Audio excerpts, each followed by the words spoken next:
Thank you for joining us today. A very important topic that we are going to discuss, which is raising financially aware kids. I'm April Pope with Retirement Plan Partners and looking forward to spending the next, 20 or so minutes talking about, like I said, a very important topic that we need to make sure we are bringing up as we are raising kids of all ages. So, we as parents spend a great deal of time and energy and headaches, I guess, heartaches, really, raising our kids and helping them with schoolwork and spelling test drills, flashcards. Do they even use flashcards anymore? I don't know. When I was growing up, it was flashcards, state capitals, all kinds of stuff. So, I'm not sure about you all, but as my children are getting older, there's sometimes a lot of things I can't even help with when they bring it home from school. Now, but one subject that's typically not really taught in school and is very important, um, is one that we need to help our kids with, and that's personal finance. So our kids, whether they want to admit it or not, definitely are looking to us for help in this area. So most importantly, I think our past personal experience as parents really kind of shape the way we take action when it comes to money and finances in the future. So today, what we're going to do is focus on some specific steps and strategies you can use for kids of all ages. And if you have questions as we go, feel free to post them in the Q&A, and we'll do our best to try to answer all of them either during the webinar or at the end. So I will be checking the Q&A on and off, and feel free to put questions there. So let's go ahead and get started. So more US parents, I think this is very interesting, worry about having enough money to pay for their children's college education than just like the general American population worries about all financial concerns. So we as parents are really, really concerned about this. But I think what's more interesting is we're not the only ones worrying, our kids are actually worrying. So more than 68% of US high school students are concerned about paying back student loans. 71% of them, these students considered cost as an influence on deciding to attend college at all, whether they're going to or not. And then 83% of students weighed cost as a factor in which college they should choose. And now I must say, I think it is important, obviously, to weigh cost when you're thinking about a college. That's one of the most important things, something that you can afford, and students won't come out with $50,000 or $100,000 in student loans. But the idea is we worry about this as parents, but our kids are worried about it as well. So we want to make sure we are sharing ideas and talking with them and bringing them in the loop on these important conversations. So our kids depend on information from adults and recognize the potential consequences for poor decisions. And so when we're seeing this, 64% of teens depend on parents or caregivers to give them information on how to manage money. They're not getting it from school, so they're expecting and hoping to get it from us. And more than a third don't believe they're going to be financially independent by 30. When I saw that, that made me nervous. I was like, wait, what? By 30? So having three sons of my own, y'all better be financially dependent and not living at home by 30. So this is what we're going to do is what ways can we start now, no matter what age you have children at home, to hope they can be financially independent way before 30, pick the right school if that's what they're going to do, and give them a little bit of the information that we maybe didn't get as kids. And whether we realize it or not, kids actually can grasp concepts at an early age. So by 4 to 5 years old, they understand they need to pay for things. They may not understand the difference of a coin or a dollar or whatever. I have a 4-year-old and older siblings. And the older siblings will definitely trade, like, give me that one $10 bill, from Casey for 5 coins and their pennies. And he's like, yes, I get 5 of this, you get one. So they understand the concept of paying for something, but they have a little more time before they really understand what the difference is in that value. So in our time today, we're going to run through these topics. We're going to go through values in money, learning to earn, saving and investing, budgeting, borrowing, and giving back. So of course, that's a lot of topics. We could have a webinar on every single one, but we're just going to kind of breeze through these to just highlight important points. So when we talk about values in money, it's an important fundamental that really draws from a lot of our influences, especially as parents. And then we're going to talk about teaching kids about earning, whether it's an allowance or part-time job for teens, saving and investing, what it means for liquidity, like having actual access to cash and growth. And then in budgeting and borrowing, we're going to talk about how those two things work together. And we do think it's important to introduce the idea of philanthropy and giving back as kind of a lifelong endeavor. But the number one thing you want to walk away from this webinar today is, if nothing else, if you don't hear anything else, is how important it is to really just talk to your children about money. It can have a profound impact on them and influence their decisions. So just talking about it is going to be better than even if you don't remember all the actual things to say. All right, so let's start with values and money. So one of the earlier statistics came from Junior Achievement, and it showed that kids are looking to parents for thoughts around money. How we spend our dollars, I guess, reflects our values. And it's not that that's right or wrong, but our values are absolutely influencing where we spend our discretionary dollars, the extra money that we have. So once we pay our bills and we have the money that we can choose where to spend it, that is where our values are coming in. And so that obviously changes over time, depending on our personal circumstances and some things that are outside of our influence as well. But it starts with this basic discussion around needs versus wants. So this principle affects our decisions at such an early age. So little ones need something to play with, right? So they don't get on our nerves, but they want the latest toy that they see in the magazine or on an ad or something. And sometimes we, contribute to that frenzy. I don't know, depending on your age group, it was like Tickle Me Elmo was one big thing, or the Cabbage Patch Dolls back, 20 plus years ago, or whatever it is. We feed into that sometimes as parents.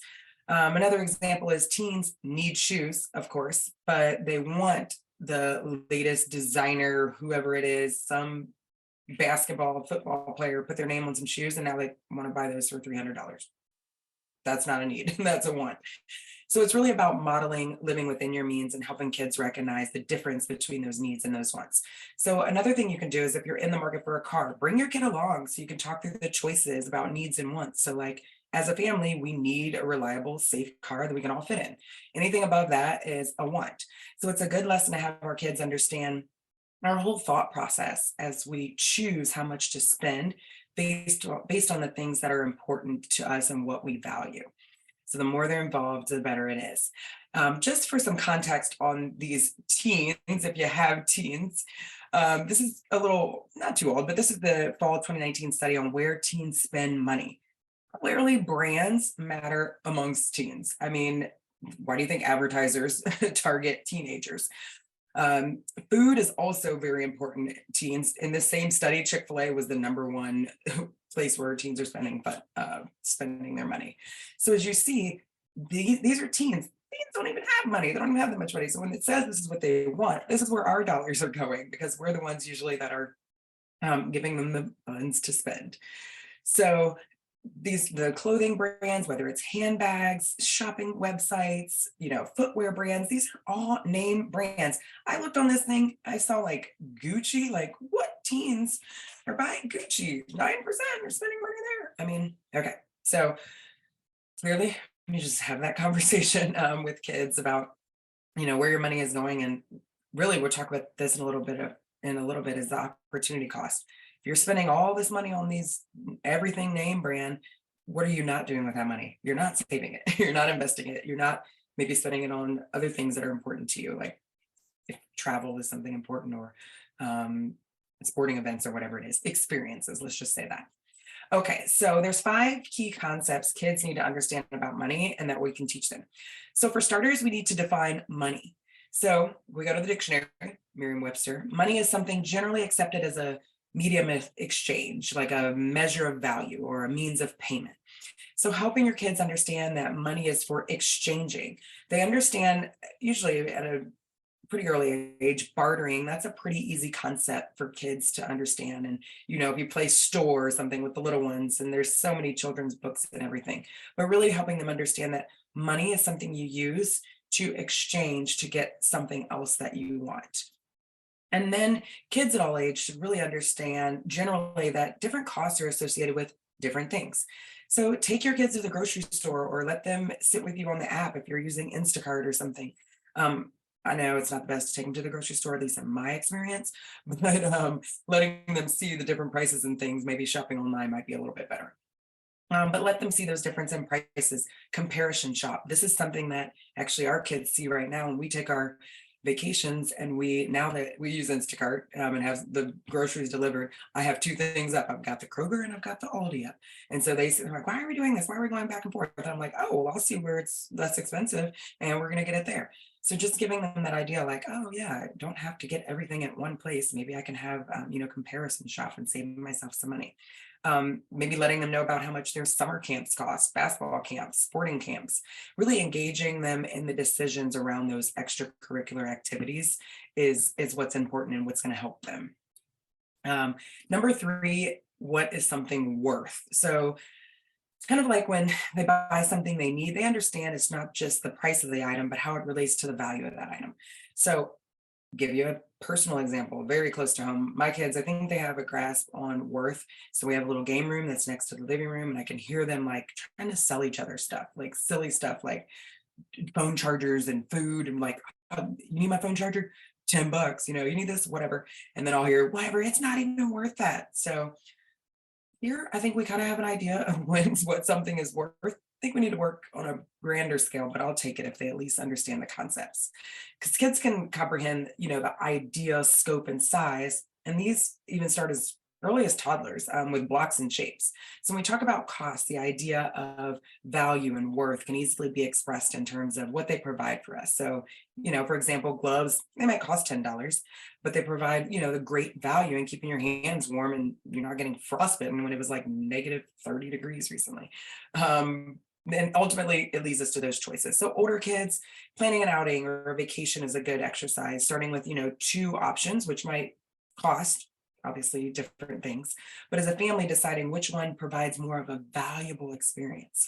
Like, for example, we can stay longer at this place or another place a few days longer because the cost is about the same. So depending on what that is, I will give another example where I tried this maybe 2 years ago, I think, and failed miserably. It was right around Christmas and it was coming up, and I was thinking about all the silly plastic stuff that we just spend money on, and then they lose or break it before the next season or the next week or whatever, before New Year's. So I was like, all right, guys, I got a great idea. Instead of Christmas gifts, let's take a week-long vacation. Let's just go to like an all-inclusive resort. And I already did the math. This is gonna be way cheaper than buying a bunch of toys. It'll be great. You can eat all you want. You can have all the unlimited soda you want. We're in pools and beaches, and it's gonna be great. And I came down with this great idea. And they looked at me like I had three heads, started laughing hysterically. Like that was the stupidest thing they've ever heard. Like, get rid of Christmas just for a week of what I thought was going to be absolutely amazing. So our values don't align apparently, but just having that conversation with what you value or what's it worth to you, because obviously those are different for different people.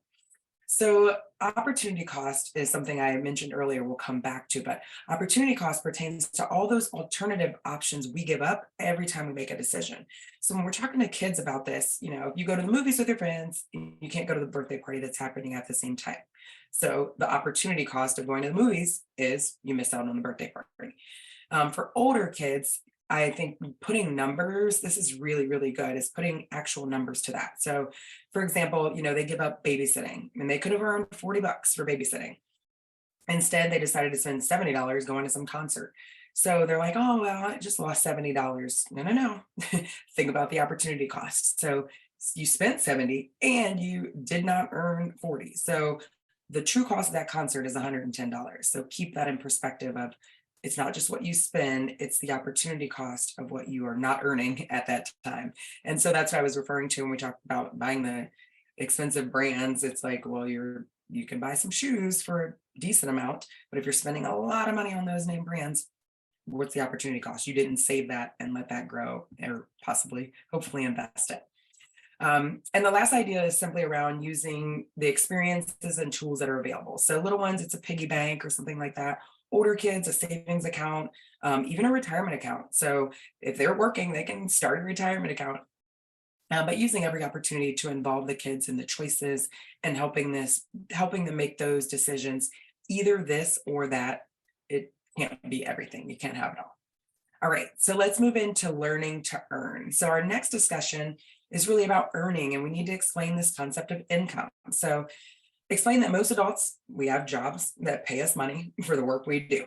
And this is the pay we use to buy things and keep the lights on. So some people may earn an hourly wage. Some people earn a set amount of money, no matter how many hours they work. And that's called a salary. So these are things that we take for granted that everybody understands. And we're like, I got to work. They don't, kind of helping them understand and relate. Mom has to work or dad has to work. That's why they're not here or not home. But that's also why you are ordering pizza tonight because there's money because mom and dad are bringing that in. So all types of jobs have different requirements or education, but just the concept that a job is what's going to provide you with your income. And so this is actually kind of interesting. It's about allowance. So I'm going to take a minute here because it's important to consider your own personal values around allowance. So some parents believe allowance should be given, without any expectation or chores or anything. School grades maintained or good behavior. They're just, you get allowance. They suggest children should just strive to meet, the expectations as members of their family. And regardless of whether or not allowance is being given, that's what they should do. Allowances are just given unconditionally, and you might be rewarded for some special goal. Other parents believe an allowance should be compensation for work that's done. So children don't get in that entitlement mentality. So under that philosophy, the expectations should really be clearly set about what work needs to be done or completed and the quality expected and within the time frame before the allowance can get paid. So they know exactly what they need to do to get their funds. So this experience could mirror job situations in which your children will find themselves in later years.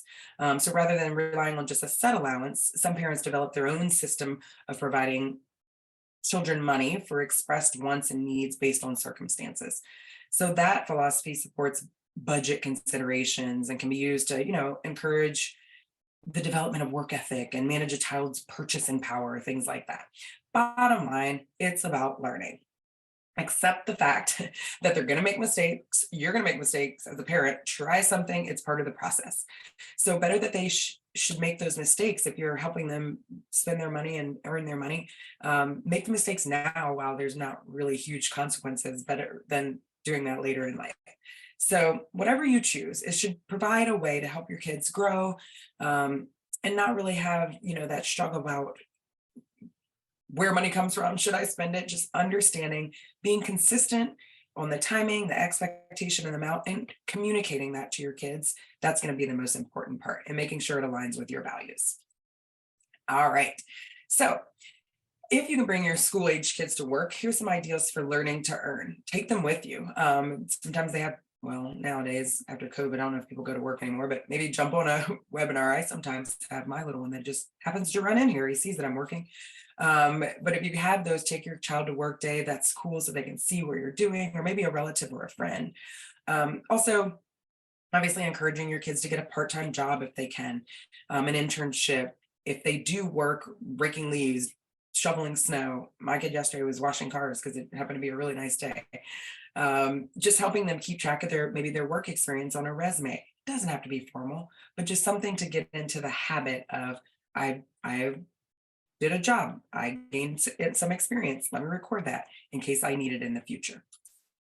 All right, so let's move on to what happens after kids. We've talked extensively about kids getting money and saving money. Now, once they have it, what should they do? So let's talk about saving and investing. So here, I think most importantly, save every single time when you get money, save at least 10 to 20% and just do it. If we can make this a habit early on, this will just, it could just change their lives. Imagine if somebody grabbed you grabbed me early and said, hey, just save 20% every time you get it. You don't have to let him know, but my 11-year-old works for me, and he thinks you have to, and he does, he has to save half of everything he gets. So when he gets his paycheck, half goes in his savings, half goes in his checking, and he can only do fun stuff, whatever he wants with what's in his checking. So if he can start learning now that you only get to spend half, I'm sure he'll realize pretty soon that not everybody does that and push back. But for now, he thinks everybody has to save half of what you make. But really, it's about making it fun. So having them decorate their spending and saving and giving jars, save for something that's exciting to them. So we also just want to be boring and say, well, just save for a rainy day. What? You're going to take care of the rainy day. They don't get that.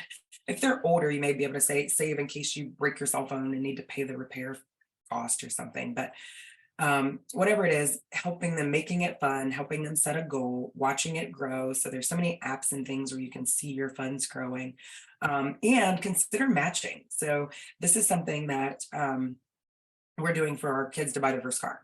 So like I said, the middle son I was talking about, the 11-year-old, I think he's going to be great. He's already working. He's on payroll. He actually gets a match into his retirement account. He's probably going to save for a car like way better than, well, definitely my first car, probably car I had until I was 30. So that's not the point. He's not going to get some super fancy car, but he's going to be saving because he has that. My oldest, he's probably going to be riding a bike till he goes to college because his savings habits just are not there. We're still working on it. But the concept is we're going to match whatever they do. So if they save up 3,000, we'll give 3,000, then they can go get a $6,000 car. So just kind of giving them that incentive to save, knowing that we're going to help match that to get their car. Another part is introducing the bank. So this is a little different since I think a lot of things are virtual these days, but if you do still go to a bank, I still think it's important. Take your kids on a tour of the bank. I took them when we opened their accounts. Show them how to use a deposit slip so they know that money needs to go in there. If it's all done at the ATM and even if it's taking photos, they know that I'm taking photos of checks because I do a mobile deposit, letting them see that, understand that you're putting money in. It doesn't always have to just be coming out when you're swiping your debit card. And then investing. So play the stock market game. You can go online. There's so many games you can play and have them pick a little stock that they like, maybe one of those fancy things they're buying for shoes or purses, and track that and see the ups and downs. And maybe, fake put $100 in there on just for fake and see what that would have grown to. Even explaining mutual funds to them, this whole idea of a bunch of people pooling investments together and thousands of investors, and just having a professional money manager manage that so that you're diversifying your investments, and then just helping them set a goal. So you don't want to just say save to be saving, invest to be investing. Specifically, what are you saving or investing for is going to help them. And then basic, again, these are kids, but the idea of risk and return, it translates across many things. So if your child wants to play sports, there's a risk in trying out for the team. So in the case of investing, there's a greater risk for a greater potential return. But there's a chance they could lose money. So doing that stock market exercise is a great idea to teach them now. And so they see, wow, I did lose today, but over a long term, it actually went up. So maybe when they're an adult and their 401k is down, they'll say, oh, I remember that. It's going to come back. I'll just hang out. I can't use it till I retire anyway. And then saving and investing as it relates to planning for college. So the best time to save and invest for college is pretty much right away. This is just an example of if you were to put away $25 per month, and you started as a newborn, you would have put away $5,400 and you would have made, the other $3,366 while you were sleeping. Of course, this is just an example. This assumes a 5% return. What you really want to get from here is the longer you have until they turn 18, the more you're going to be able to save. So if you start at 15, you only got 3 years to do it, not going to be saving too much going to school. And just these 529 plans, ask your advisor, reach out if you have questions, but they can be used for 2 4-year college vocational schools. There's other things that they can be used for if it's not, if you don't think, maybe they don't go to a 4-year college or they get a scholarship. So don't knock it till you try it. I would look into it and look into your state specific plan as well. All right, so we got to get through budgeting and borrowing quickly.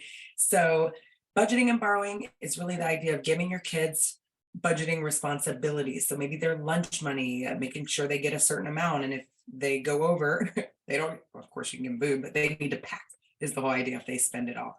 On a clothing allowance or something like that, transportation expenses, if you have older kids. Just giving an idea of how, what do I have to budget? I'm a kid. Well, if they're getting, income from a job, they have to save. Look how that's up first. And then maybe they have to pay their car insurance or clothes or whatever it is that you choose.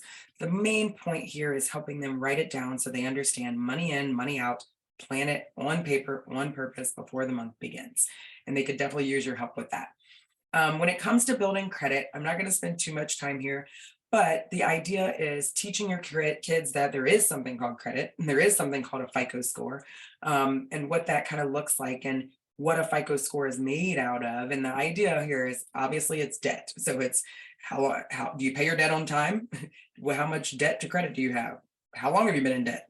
What kind of debts are people asking you about or reaching into your profile about? And do you have a bunch of different types of debt? So that could be a little bit more advanced. Those are some of your older kids, maybe that are going to college or in college or out of college, talking about building credit and what that means. And then when it comes to student loans, just really helping students figure out, I think these things are important, explaining how students loans work, and they're based on your expected family contribution. But the most important thing is for them to realize what that payment is when they get out. So if they're going to take on a loan, help them figure out that's going to be a $700 payment when you get out. You sure you really want to do that? You might want to rethink where you're going or try harder to get some scholarships. So finally, before we get out of here, we are going to talk about giving back.